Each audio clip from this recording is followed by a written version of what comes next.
legalizefreedom.com. Why are we here? Where do we come from? Where are we going? From the nature of reality to the future of humanity. Listen without limits. Unchain your brain. Change your thinking. Change your life. legalizefreedom.com.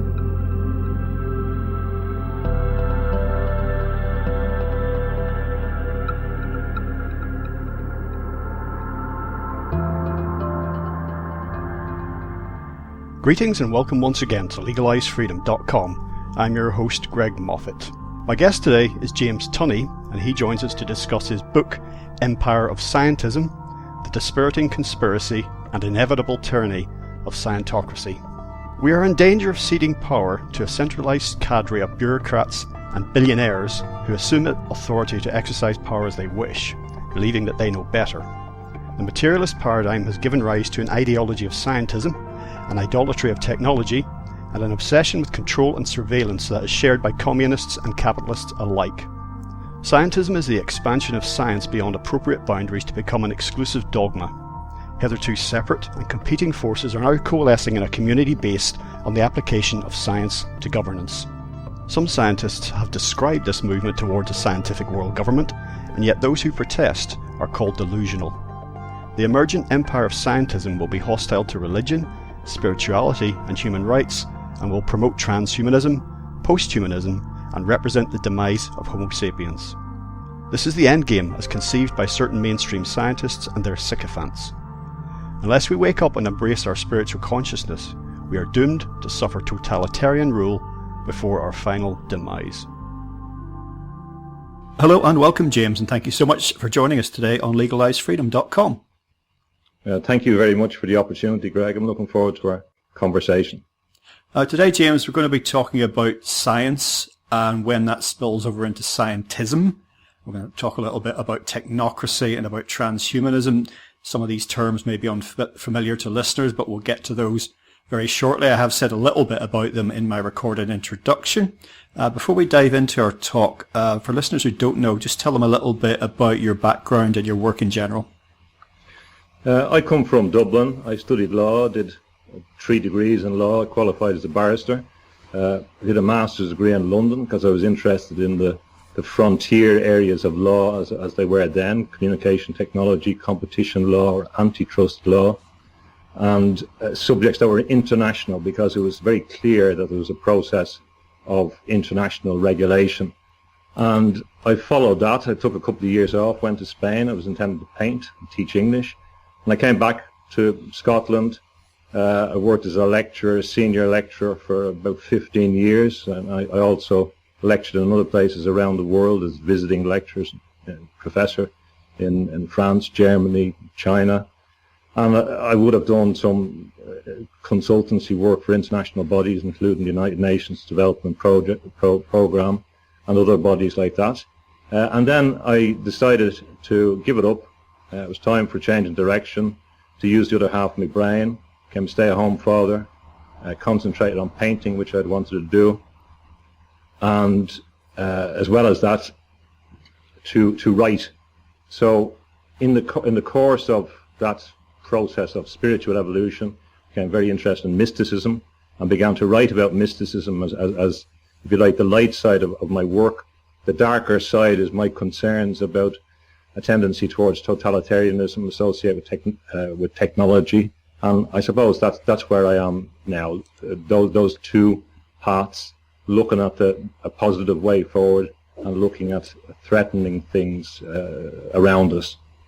Most of us in the modern world, particularly those, for the most part, lucky enough to live in industrialized societies, will credit a lot of that, a lot of the good things, the benefits that we have had the last century or so to science, the direct or indirect products of science and technology.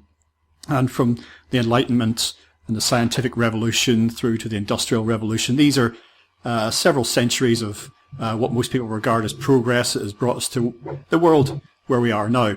And of course, we're speaking here early in 2021, and we've lived through the last almost year and a half of the coronavirus pandemic, and of course science has been leading the way in the response to that.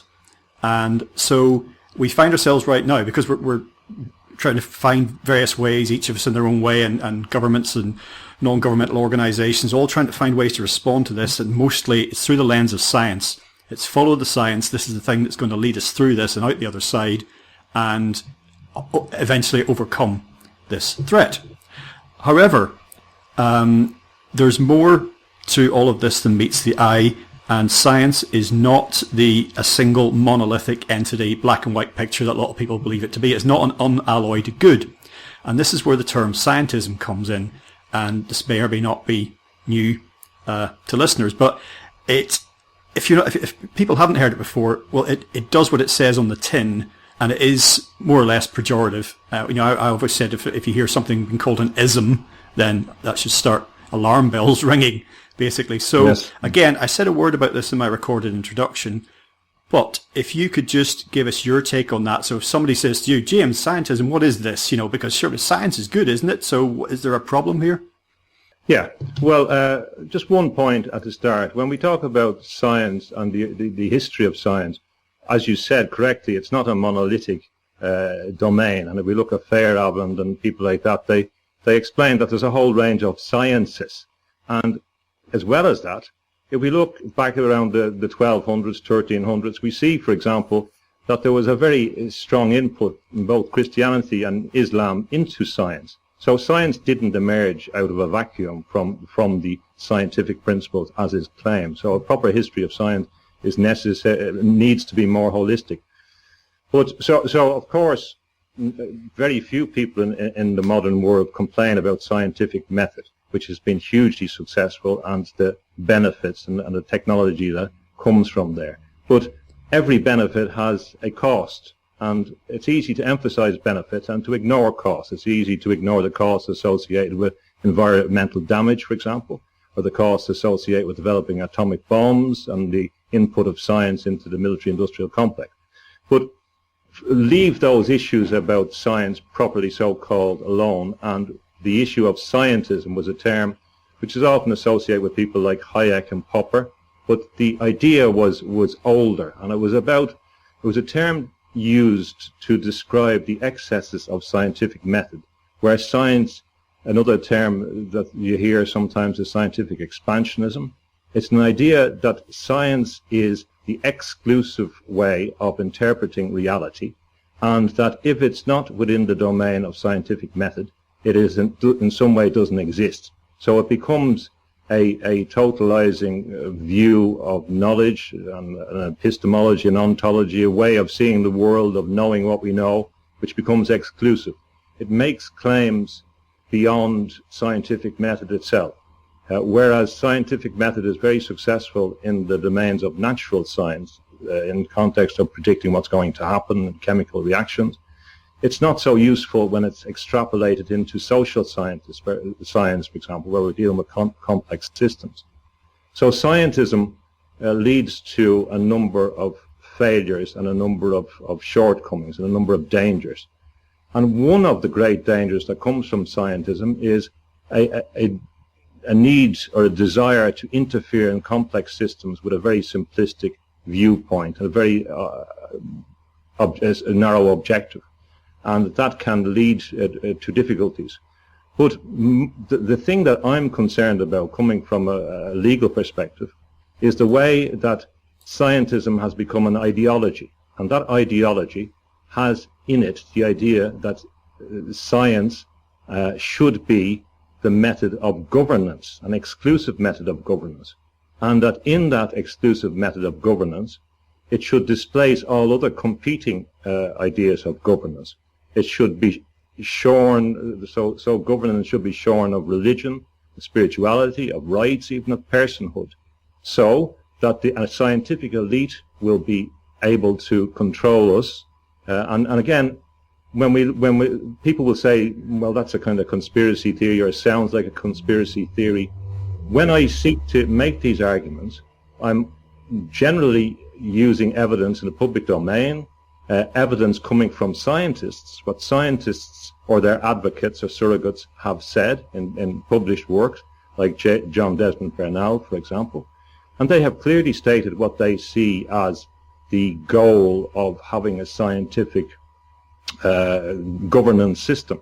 And even concepts such as cybernetics, for example, are about governance. So there are specific things we can talk about that again. But scientism refers to, in simple terms, claims made about science that can't be sustained.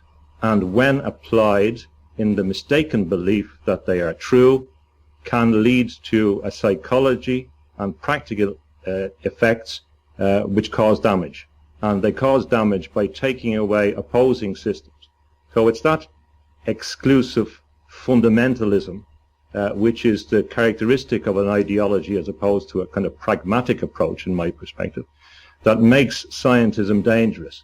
And the great opportunity and danger, the opportunity for scientism is that it can unite, as a materialist philosophy, it can unite capitalism and communism in a unified approach to governance, whereby the pseudoscience, the attachment to quantitative methods, the idea that everything can be measured and what can't be measured is irrelevant, and therefore you don't have to pay any attention to qualities like love or compassion or personhood.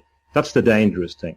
And the possible impact of a kind of techno-totalitarian regime as anticipated by people like Gunther Anders, he believed it would be worse, having experienced Nazi Germany, he believed that such a system of governance, if it emerged, would be worse than what he saw in fascist Germany. So that's the context and the fear and the principles. And of course, we're not talking about science. I'm not criticizing the proper scientific method.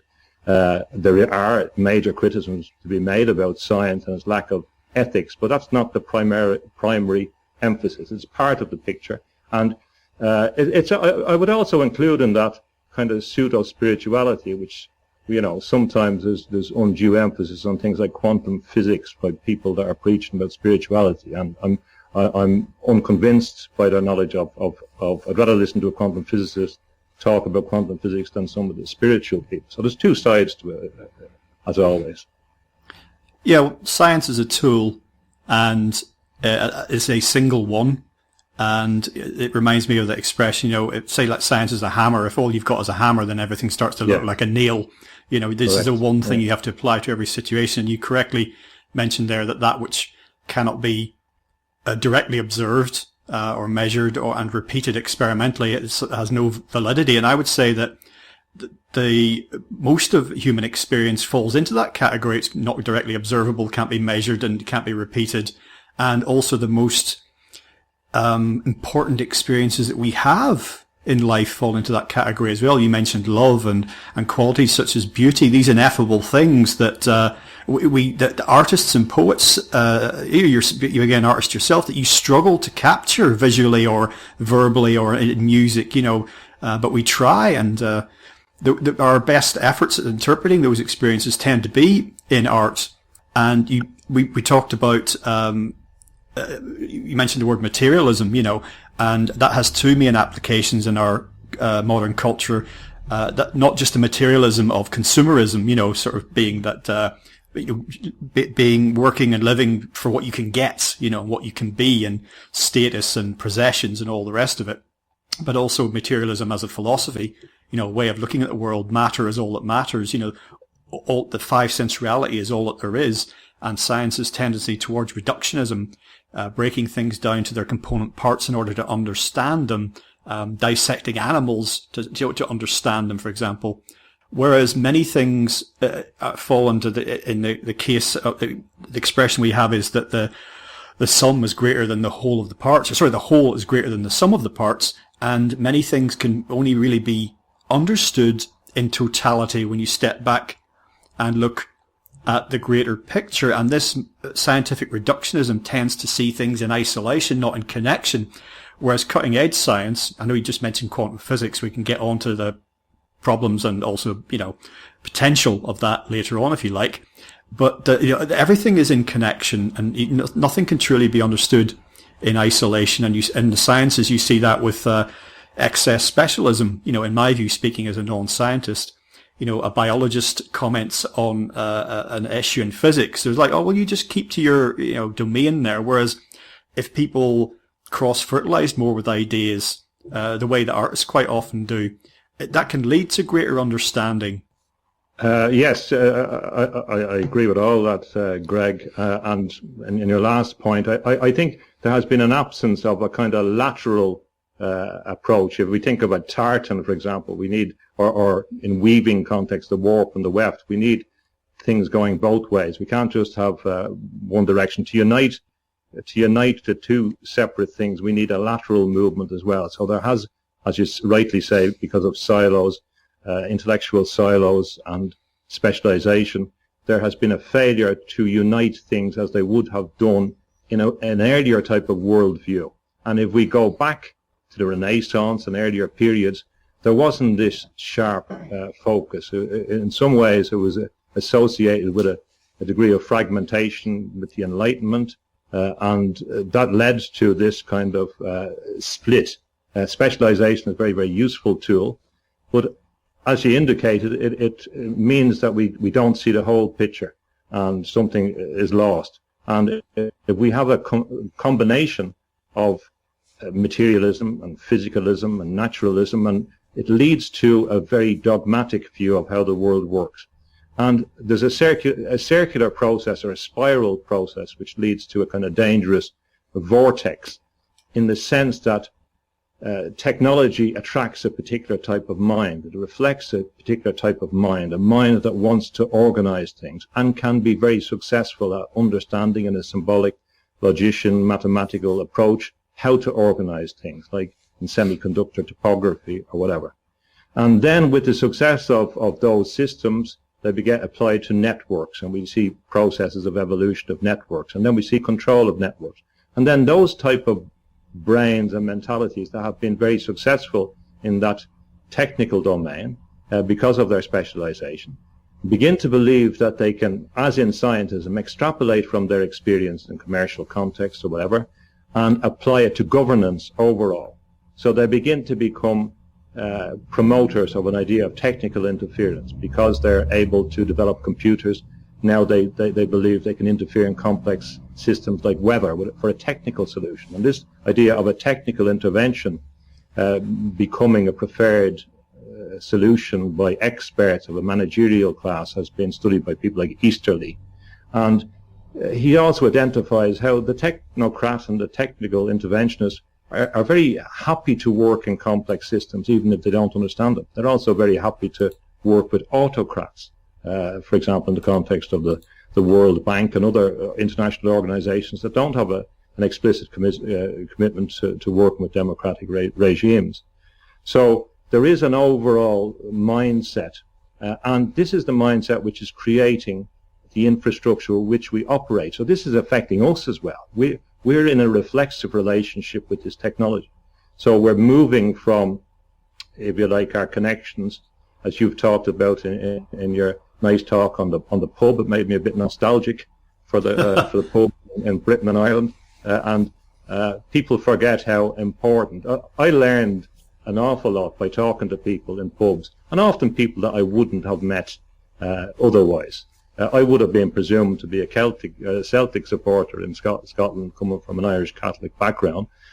But I used to go to a pub that was a Rangers pub, and I went in the door and they'd start abusing me. I was telling this to a friend in America, and they said, "Oh, that's terrible." And if I went in that door, they didn't abuse me, I'd be concerned. There was healthy banter that people engage in when they're friendly, and we had great fun in there. And that's the nature of a public house, which was a place where anyone could come in and were equal and entitled to. There's a long tradition of hospitality law, for example, where generally people were considered equal in that context before they were equal in other contexts. So I missed those pubs. They were an arena of interaction. I met people that I may not have met in other contexts, and learned a lot about different things. So those context, they're often the context that we get deeper connections. Now we have to interact in the technosphere. So the technosphere, in my view, is, or it's described as the technium by Kevin Kelly, I think, is the totality of the expanding machine systems, the mega machine, all the technologies, and another word, technique, that operate together, and they begin to displace both the biosphere, flora and fauna, and the etnosphere, the interconnections between people. So our social capital is turned into economic capital by technology. So instead of going to the pub, we have to talk. There's opportunities, there's always costs and benefits, but there's huge costs. We haven't seen the cost yet. This recent the pandemic and the crisis, we're only at the stage where we have been in if we can compress time in a thought experiment, we've only been in a very bad restaurant and eaten very bad food with very bad service. We're only coming to the stage where we're going to get the bill, the huge bill, as we're going out the door. And as we begin to protest, we'll begin to see the 7-foot bouncer coming in to enforce it. So all these, when people are having academic discussions about the nature of materialism and all these things, as a pragmatist, we have to, I would argue that we have to look at what the consequence of these views are.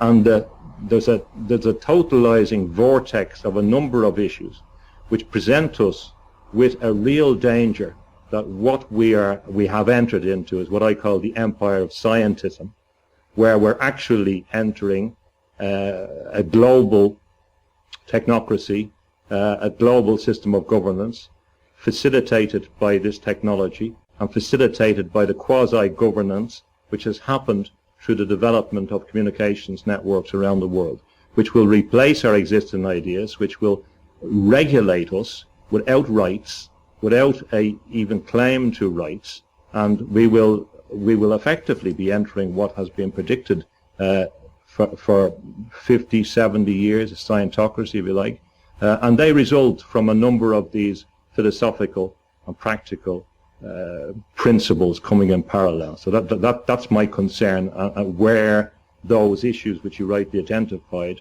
are heading. We can't look in the rear view mirror, as they say, to tell what's going to happen in the future.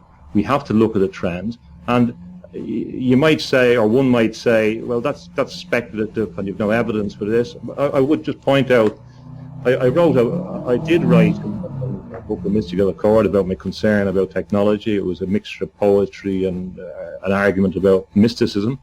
I also wrote a novel, a complex novel, I'm not flogging it here, called Blue Lies September. It's not everyone's cup of tea. It's not, in fact, many people's cup of tea. But in that book, which was I published in 2019, I did have London under curfews. There was a natural disaster which led to draconian legislation concentrating in London and the southeast, which led to a suspension of rights, etc. Some of the things that subsequently happened. And my writing that was consistent with a sense that this was where the thing is going. Whether you want to approach it from an esoteric or a pragmatic perspective, it was clear what was happening. And also in that, the subtext was that the crisis was being used to introduce a kind of technocratic, medicalized system. So that was the subtext. So when then the events happened, and also I was over in New Mexico with Jeffrey Mishlove and his show in 2020 in January, just before this stuff blew up. And I did an interview on globalization, which is there, where I said that the greatest, whereas in future, the groups that want globalization, first communism, crony capitalism, Catholicism has always seen itself as a global movement. But the one that I feared most was scientism, and I said in that, I believe we're moving into the endgame. That was before the thing. So I believe we are crossed that threshold, and everything that has happened since makes me concerned. As a lawyer, I would say, unfortunately, Greg, if you haven't noticed, you're living in what is a a tyrannous situation when your rights have been taken away so much. And unfortunately, it's only going to get worse. When you're going to face, as they say, 10,000 people who represent a state who can knock on your door when you come back from holidays, maybe on your back door if you think about it, but and they can test you and have exert powers on the behalf of the state. There's no other word for it but a tyranny, and it's unfortunate that the home of parliamentary democracy and the country that gave us the Magna Carta has fallen to such a level where it's been a flag bearer for one of these local tyrannous situations. But that's happened all around the world, and it's happened in Ireland. The lawyers are fairly silent. Unfortunately, you're not going to be able to rely on lawyers because they are, I can tell you now, after hearing the silence, the deafening silence from them, that they are self-interested, and they're not going to enforce justice or protect your rights. And this is a very dangerous consequence of all these. And also in law, you do have this idea of positivism as well, that rights only exist if they're given to you by a group, which is different from some of the older traditions which believe that rights are inalienable, they come from divine sources, and hence they can't be taken away. So there are very, very complex issues that come from some of these, the concatenations of these basic ideas about materialism and physicalism that you talked about. Yes, well, we'll get into pretty much all of the points that you made just now in a little more detail shortly. Just a bit of housekeeping. You mentioned a vlog that I did, just in case listeners are interested. I did it a few months ago. It's entitled COVID-19, the War on Pubs.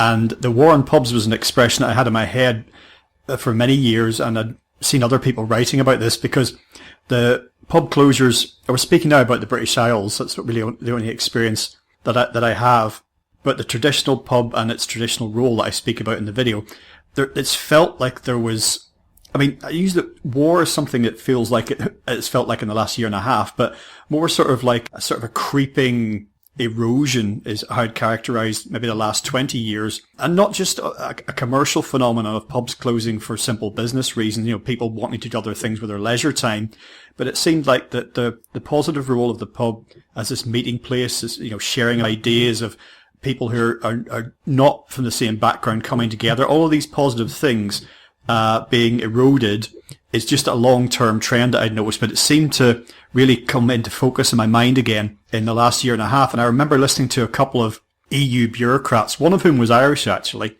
and they put out on YouTube a chat that they had in the early days of the pandemic response, the early days of lockdown.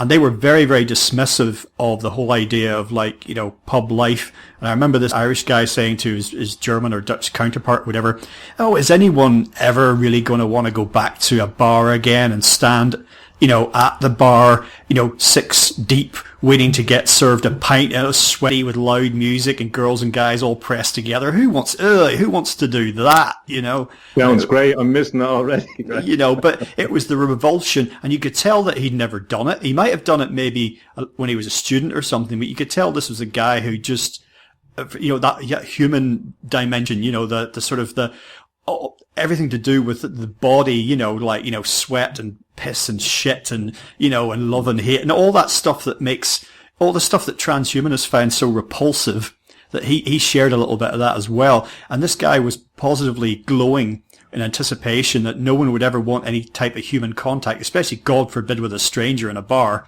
that you might brush up against another person. That would all go away.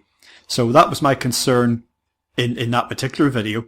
Just talking about, flipping back to talking about science again, one of the things, again, that I've often thought and read about and read other people who were commenting on, it's this phenomenon in science that we've seen, we've alluded to this, spoken about it in the last half hour or so.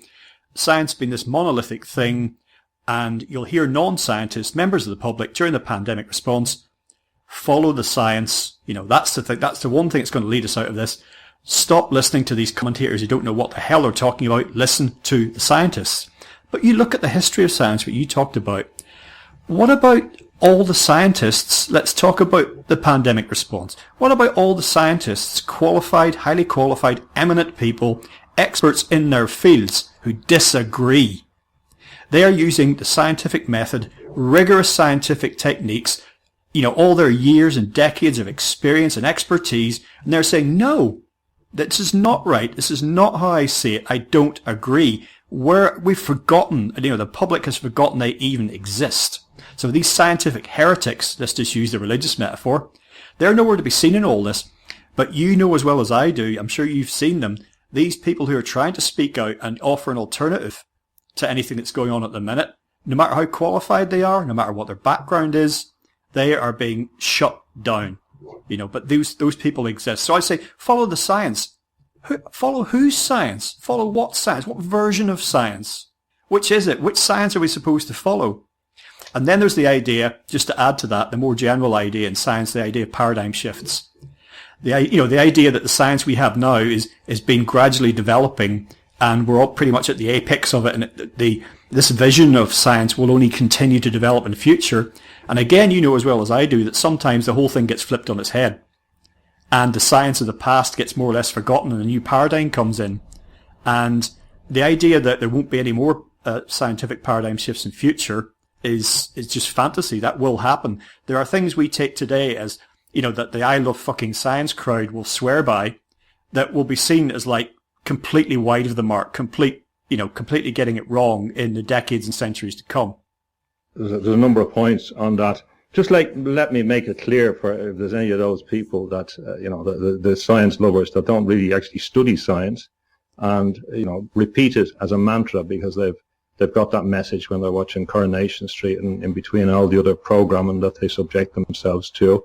That just to let me make it clear in my view, I've studied it for about 50 years now. So at the time I was young, looked at the whole issue. My family were involved in politics. I've followed it. I've been very close to some of these people that have been very significant in the evolution of some of the important things in the world. I've been in that domain before I left.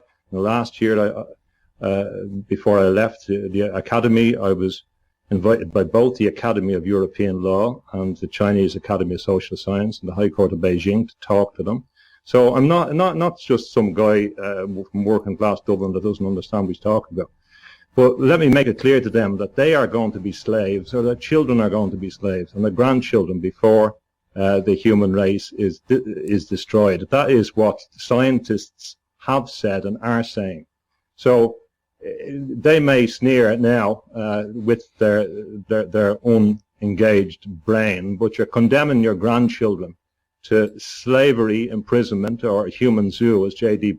Bernal explicitly talked about in his book, The World of Flesh and the Devil. This is what the scientists have said they are going to do. So if you don't believe that science can be dangerous, maybe you should read about Unit 731 and the Japanese prisoner war crimes and what scientists have done, and maybe read about Dr. Mengele, or maybe read about how the United States took some of the information that was gained in the concentration camps, or look at the amount of PhDs in the Einsatz grouping in one of the most brutal assassination genocide squads from the Nazis. Look at the amount of education, the amount of PhDs, the amount of scientific background. Look at all those. Look at the Manhattan Project. Look at the secrecy behind the scenes where scientists get together and make decisions about the future of our lives. Look at even people who seem to not fit in the picture, like Alan Turing and what became of him when he didn't seem to be singing off the same hymn sheet. So the idea that science is this innocuous rational force that has existed and has come independently, and that it was these noble scientists that didn't come from any intellectual background is wrong. And to use scientific explanation from your pub context that you've elaborated in your blog, we would go back to behavioral science, and we would look at the work of Milgram and Ash, and we would look at the use of scientific experiments in behaviorism to identify how they make people conform. And one of the best ways to make people conform is to isolate them from their fellows, because when people are isolated from their fellows, they're more willing to take propaganda. So the pub is a context, a space, even a political space, where people can go and interact and change and have their views altered. It's almost a scientific interaction between different views, a practical, pragmatic way of exchanging views, discursive, of finding truth, a dialectical approach. And what has happened, making people stay at home, making people not socialize, is totally consistent with the lessons they've learned from all these behavioral science experiments, which were largely done not to be able to entertain you and when you're reading the newspaper sometime, but really to know how this new empire, the evolving empire of scientism, would be able to work. And everything is consistent with making people live in an atomized way. And you're talking about the Irish politician. I don't recognize, or I'm sorry to say, I don't recognize the political class. There was a change in my lifetime. I saw it happening around me.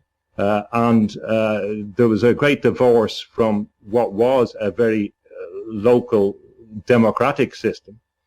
And associated with that is a terrible pandering towards international forces, a terrible failure to recognize the valuable things that were there, a terrible undemocratic attachment, and to balance it a bit so we won't get too depressed, just on another pub context, I was in the pub one night in Dublin, and the fellow beside me, I said, I recognize him, and it was the actor William Dafoe. And what was funny, he was sitting there drinking a pint of Guinness. He was talking about I think it was The English Patient, there was some other film director. And I was thinking, he also played Jesus Christ in a film, this actor. So you recognize in the face, and he has also acted Jesus Christ. I was in another pub in Dublin one night, and I saw Gabriel Byrne, and Gabriel Byrne has represented Satan. So he was drinking a pint of Guinness. So in Dublin pubs, I have seen Satan and Jesus, and they were both drinking pints of Guinness. And it reminds me of Nicholas Kazantzakis, who said that the doors to heaven and hell are adjacent and identical. Oh, very good. Well, you were talking about more or less the crimes of science, when you mentioned, amongst other people, Joseph Mengele. I've just recorded an interview with a couple of guests who will be coming out in about a week, but we were talking about science fiction at one point. And it's interesting about the portrayal of heroes and villains and science in popular science fiction. Because you take, for example, Star Trek. Now, if I remember rightly, Scotty, I think he's the guy who's always down in the engine room. He's a human character, he's relatable. You can imagine having a pint of Guinness with him, or maybe a Scotch. But it's Spock that is the representative of scientism in that crew. If you see, the cold, calculating, applying science to everything, love, Captain, what is love? This is not logical, that type of thing. Yes, yeah. You think of how often, as much as science, particularly in utopian science fiction, that science itself, it has got the central role, and the scientists are the heroes because they're the ones that are launching us to the stars and paving the way to the utopian future. But how often in some of the most well-known science fiction stories that the scientists or the scientific division or element are actually the villains of the piece. Again, in Star Trek, Spock is cold and calculating. Now, he, of course, is basically, he's Vulcan, but he's a good character. He's with the crew and he helps them. But Kirk is kind of like the beating heart of all that. And you think of something like, Alien or Aliens, albeit the scientific division there, they're androids, so they're not human, but the scientific division is represented very much along the lines, the worst parts of science, the most single-minded, we'll pursue our goals at any cost, apply our methods to everything at any cost kind of element. Whereas even the military parts in these stories are seen as human and heroic and warm and relatable and everything else. So I think that's quite interesting. And I think for a lot of people, there is a bit of a psychological conflict, a bit of cognitive dissonance, because they really get it when they see scientists in these stories completely out for their own, very single-minded, narrow-minded, inhuman, even if they are human, and yet we have, and you see the struggle in the real world, so-called now during the pandemic, of scientists trying to present themselves publicly as relatable figures and as people that we should listen to, but not just because of don't just trust the figures, but hey, we're one of you sort of thing, and like Anthony Fauci, however you pronounce him, the whatever, yes, yeah. Over in the US, and how badly he comes across as a mouthpiece for science. So it's just, that's very interesting to me, because of course our fictional, our stories, they say a lot about our ideas. They stem from our ideas about life, the universe, and everything, our society, and yes. and meaning and purpose, and they also feed into it as well. So it's a circular situation. That concludes part 1 of our interview. Part 2 will be available soon in the subscribers area at legalizefreedom.com. legalizefreedom.com